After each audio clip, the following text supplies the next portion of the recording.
We have been looking at conflict. I think maybe you've noticed that during the High Middle Ages, that there is intense conflict between the church and the state, and it seems like it's just like replaying it over and over again in different locations. And there is a tendency, I think, when we look at this conflict to say, oh, that's just so ungodly and so wicked to have conflict. And to speak of the evil of the church, which had become so political. The thing I'm trying to hold before you as we go through this study is that maybe we are judging the church of the Middle Ages by our standards today and by our understanding today. They had a vision of a Christian community, a Christian world that was ruled by Jesus Christ, and they saw themselves as the agents of Christ, who had the responsibility for maintaining the reign of Christ, Christendom in the world. And so it's not entirely political.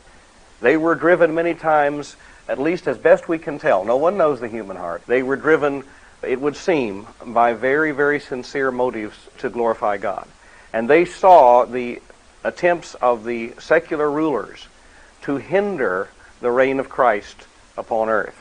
And that's not to say there's certainly not sin or selfishness or political ambition and greed involved in this, because all of us struggle with a sinful nature. We know that, and these leaders of the medieval church were no exception. We come tonight to look at a very interesting series of events on the island of England. England has always been different from the continent, has a different history, somewhat, of course, isolated from the continent. We find things are going to be a little different there. The conflict that develops in England is particularly between the kings, who are very strong, and the Archbishops of Canterbury, who are the top prelates in the English church. The reason for that is the fact that Christianity was first introduced, at least Roman Christianity was first introduced into England in Canterbury at Kent, although Celtic Christianity came from the north, and eventually Roman Christianity triumphed over Celtic Christianity. And so the Archbishop of Canterbury is the highest church official in England, and he saw it as his responsibility to maintain the purity of the church, and oftentimes the king was a threat. Now we're going to look at 3 kings and 3 archbishops of Canterbury. The first example we have is William I. You know him, I think, as William the Conqueror. William was from Normandy. He did not even speak English, he spoke French. And that is why, after the Norman conquest of 1066, French replaced English pretty much as the language of literature and the language of the court. And English was relegated to a language spoken by the commoners. William was not only French, not only Norman, he was Viking. Viking blood coursed in his veins, and he was an adventurer to the core. He saw a chance to gamble for the kingdom, he made a claim, and he made it good. And he defeated the last Anglo-Saxon king, Harold Godwinson, at the Battle of Hastings on October 14th, 1066. That's the last time England was ever conquered by a foreign power. And from the very beginning, this mighty William, this mighty Viking from Normandy, would assert that England was his, and he would tolerate no resistance, no opposition from any quarter. Now, he had aligned himself with the Cluny Reform movement, which would indicate that he was perhaps a spiritual-minded person. At least he recognized the corruption that was present in the church, and the Cluny movement was designed to reform the monasteries, to hold monks and nuns to their vows, to do away with abusive practices such as buying your church office. That was a program that was advanced by the great and mighty Pope Gregory VII, otherwise known as Hildebrand. And of course the Pope was delighted that William was willing to follow the Cluny movement, and he pushed for full victory. And he suggested then to William that he take the final step and swear homage to him. That is, the king would swear homage to the Pope. That is, the king would say, I am your vassal, and you are my lord. And that was too much for William the Conqueror. He retaliated by saying that henceforth no representative of the Pope could step foot upon English soil without his permission, All members of the clergy had to do military service, and the high clergy had to attend his court sessions, and no synod of the church would be an official one without his approval. In other words, the church lost in that situation. During the time that William was reforming the church, he appointed as Archbishop of Canterbury William Lanfranc. That was in the year 1078. Lanfranc was originally an Italian lawyer, but he had served as an abbot of the monastery of Bec in Normandy, which was a reform monastery. And as William was from Normandy, he was looking to Normans to help him in his administration. He wanted to reform the church, so he brought in a reformer. But William, from the very beginning, had asserted that all aspects of England would be under his control. For instance, he made it plain that he owned England, and that any landholder in England held land from him. And that's called allodial landholdings. Also, that every noble in England had to swear homage to him as the ultimate lord, and they were all his vassals. Very different from in France, where even the king was often a vassal to some other nobleman. This, of course, brought him into conflict with Lanfranc, who wanted to assert the powers of the church, and William did not want to allow that, and Lanfranc was very upset when William had taken the position he had with the Pope, and he took the side of the Pope, and there was continual conflict between William Lanfranc and his king, William I. It wasn't too many years until William died, and Lanfranc continued during the reign of William's successor, his middle son, William II, who reigned between 1087 and 1100. The conflict went on during the reign of William II, but Lanfranc died during that king's reign. And William II decided just to leave the archbishopric vacant, because in so doing he could collect all the income, all the revenues from the Archbishopric of Canterbury, and they were considerable. That was a very selfish thing to do. But then he fell ill, and he got to thinking, what would the Lord think of his doing that? And on the day of judgment, it might not go very well with him that he had collected all this church revenue, so he decided he had better appoint a new Archbishop of Canterbury before he died. And so he appointed Anselm in 1093. And he did recover, by the way, of his illness. What an excellent choice with Anselm. We have already discussed some of the theology of Anselm. He is one of the great minds of the Middle Ages. He was a native of Italy. He was the son of a Lombard landowner, and he had joined the monastery of Bec in 1060. When he received the appointment to England, he went reluctantly, knowing that he would clash with the king. And of course, the issue was the relative authority of church and state. And he was right. Indeed, he did clash not only with King William II, but with his successor, his younger brother, Henry I.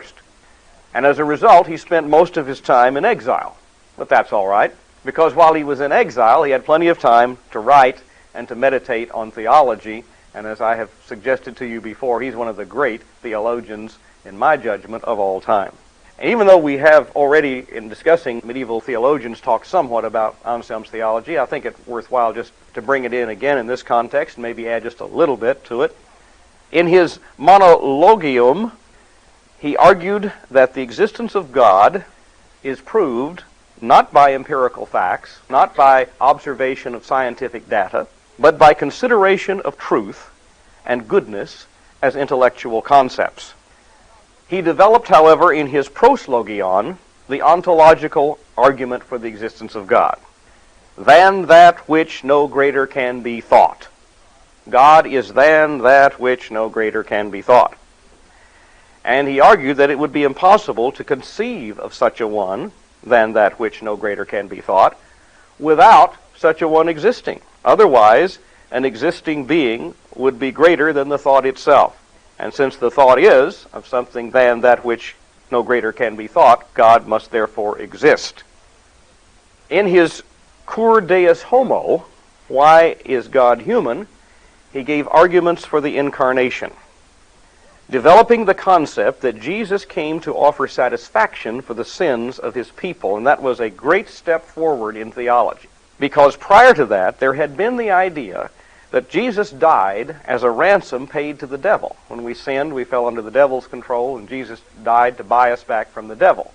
That is not biblical, and Anselm's thought is much more in line with the teaching of God's Word, and it will come for the Reformers later in the 16th century to take the concepts of the atonement one step further. Not only is atonement satisfaction, but it is substitution, and to develop the idea of Jesus as the federal head of the redeemed race. But this is a great thought, a great concept, that God had to be satisfied. His justice had to be satisfied. His wrath had to be satisfied by Jesus receiving that wrath. Why? Sin is a crime against God.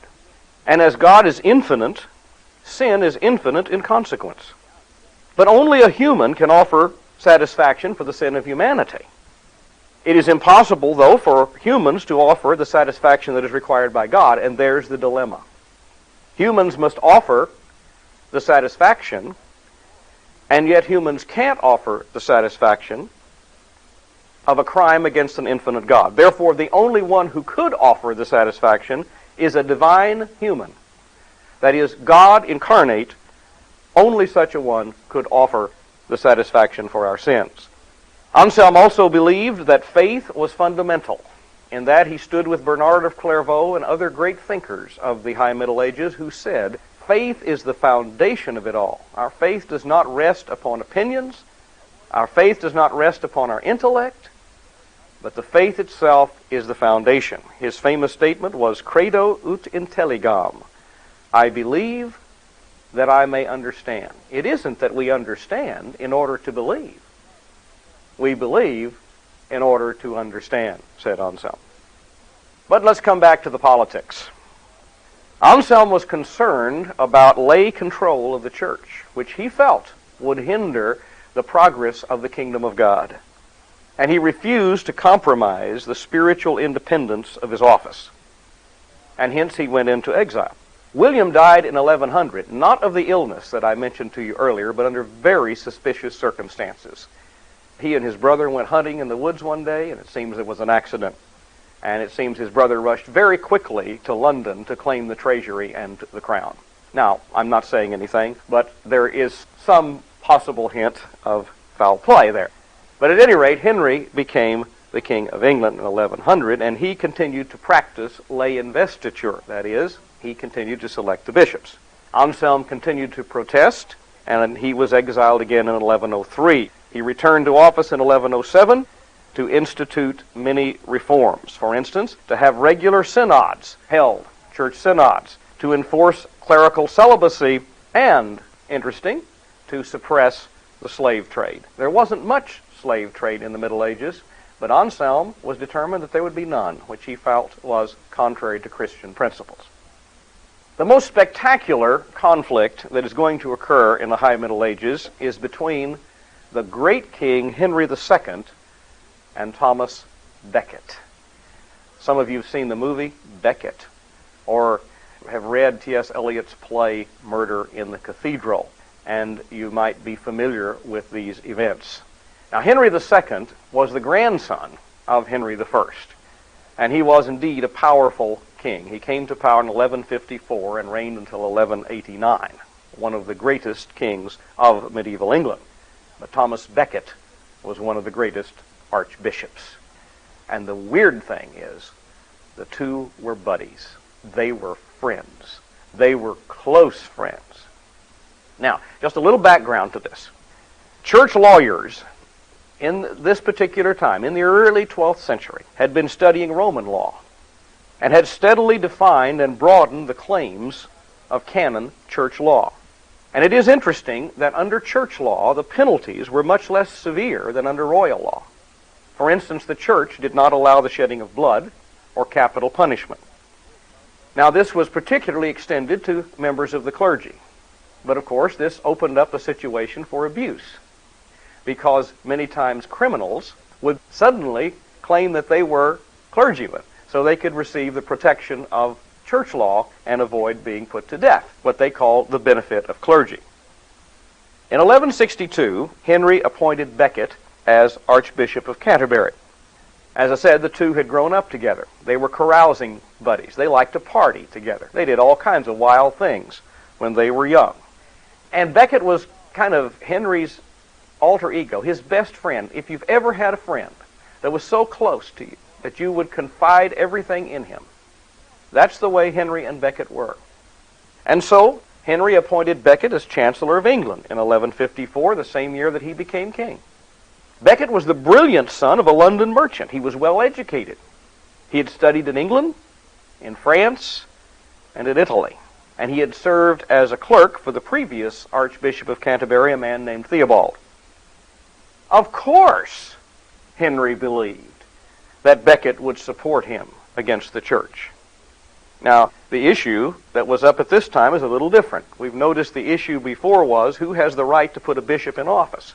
Now it seems that's been settled, and the question is, who can try a clergyman who is accused of a crime? Is he tried in the church court, or is he tried in the king's court? Who has the right to try the clergy? Now, before Henry came to power, as a matter of fact, during the interim between the two Henrys, Henry I's nephew, Stephen, had been the king, and Stephen was a very weak king. And during the time of Stephen, the church had gained much authority. As a matter of fact, the clergy had frequently ignored Stephen on matters. But Henry, when he came to power, asserted from the very beginning such would not be the case under his reign, and he revoked the privileges that Stephen had granted. And so, you can understand why, trying to gain control over the church, Henry would look to his best friend, Thomas Becket, to appoint as Archbishop of Canterbury. He had already served him faithfully as Chancellor of England. Now there's another reason that Henry thought Becket would make the ideal Archbishop of Canterbury, and that is the fact that Becket was about as irreligious as they come. Becket was not a church-going type. He seemed to care nothing about God, nothing about the Christian life. He was totally indifferent to it. And so, in Henry's mind, yes, my old drinking buddy, he'll be the best one to put in there as Archbishop of Canterbury, and things will go smoothly just as I want them to go. And so Henry went to Becket and said, Becket, I want you to be Archbishop of Canterbury. And Becket laughed in his face. He said, you're joking. He said, I'm serious. He said, Henry, you're joking. He said, no, you're going to be the Archbishop of Canterbury. He said, not me. You can't be serious. You know what kind of person I am. That's why I want you in there, Thomas. You're going to do it. And absolutely, Thomas was scared to death when he finally realized that the king was serious. He intended that he be Archbishop of Canterbury. And so he took the job reluctantly, and then one of the strangest things in history took place. Now, it's happened many times. It is something that historians would have a hard time explaining. Overnight, the man changed. From an irreligious, secular, pagan, to one of the most devout people that we can read about in medieval history. And apparently one of the most sincere. Just instantaneously, on the snap of a finger, you'd say, it happened. As soon as he comes to office, he gives up his wealth to the poor. He begins to dress like a monk. He devotes himself to the church. He's loyal to the Pope.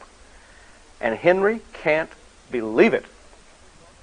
And when Becket makes this strange turn, this conversion, if you please, Henry decides he'd better organize his forces against the church, and he convened a council that came up with the constitutions of Clarendon in 1164.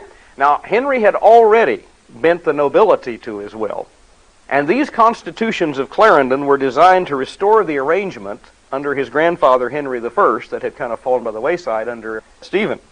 For instance, it provided that clerics who were found guilty in the church court would have to be sentenced and punished by the king's court. Also, a bishop would be considered as a baron, and the king could control the election of bishops. There would be no appeal from church courts to Rome without the king's permission, and no subject of the king could be excommunicated without the king's permission.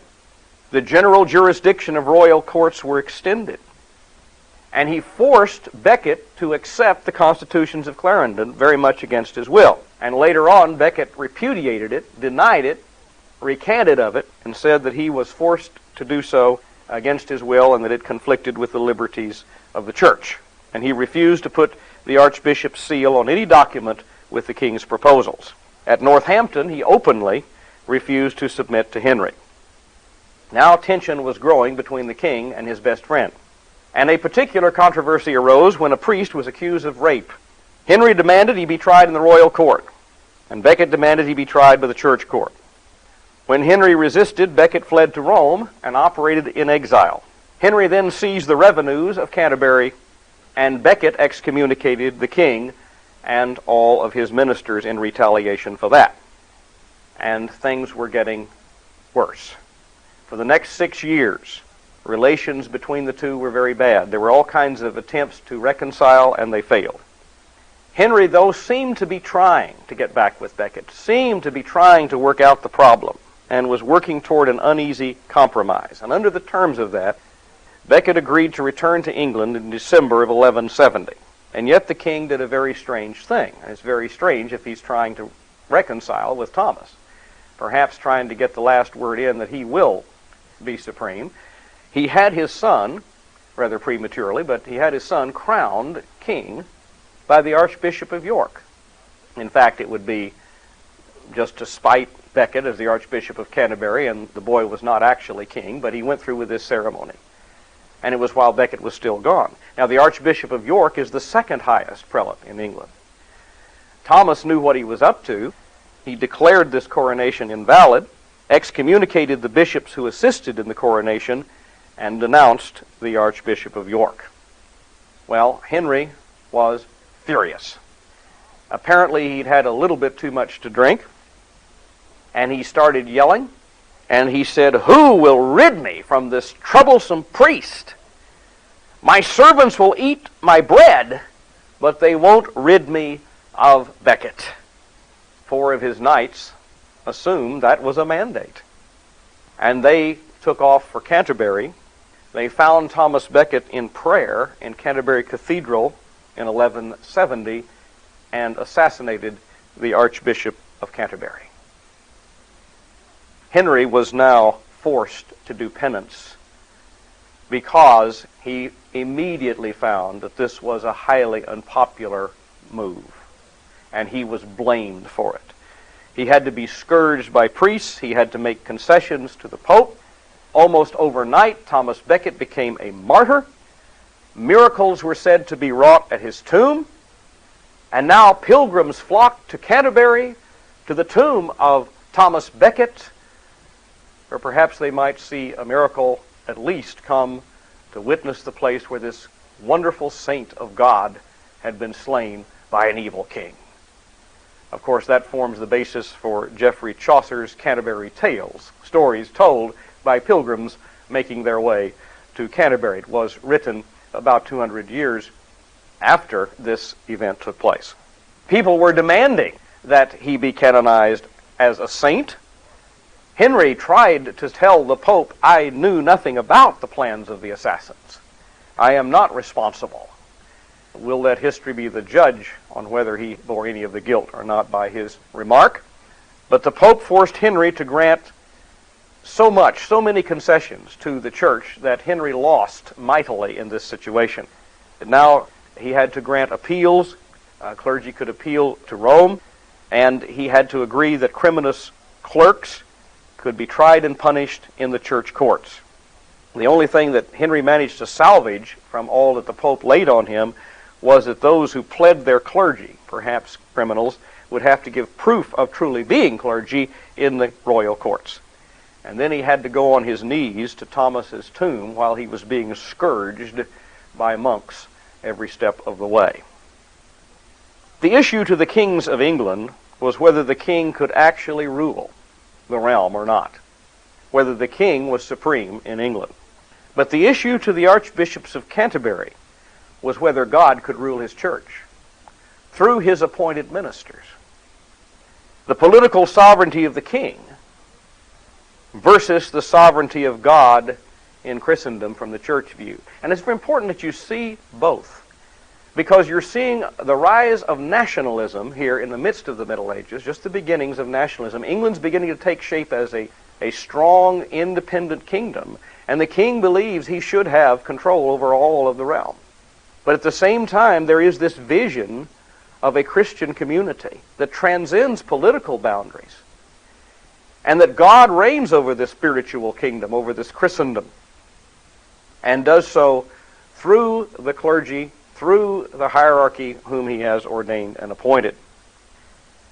Kings of England continued to be very assertive of their rights, and eventually that culminated when a later king of England, another Henry VIII, literally evicted the Pope from England, and that brought about the Reformation. But assertive archbishops, such as the three we've studied in this session, Lanfranc, Anselm, and Becket, will emphasize the strength and the importance of the church in England and of a dream that they had that they were just not going to let die.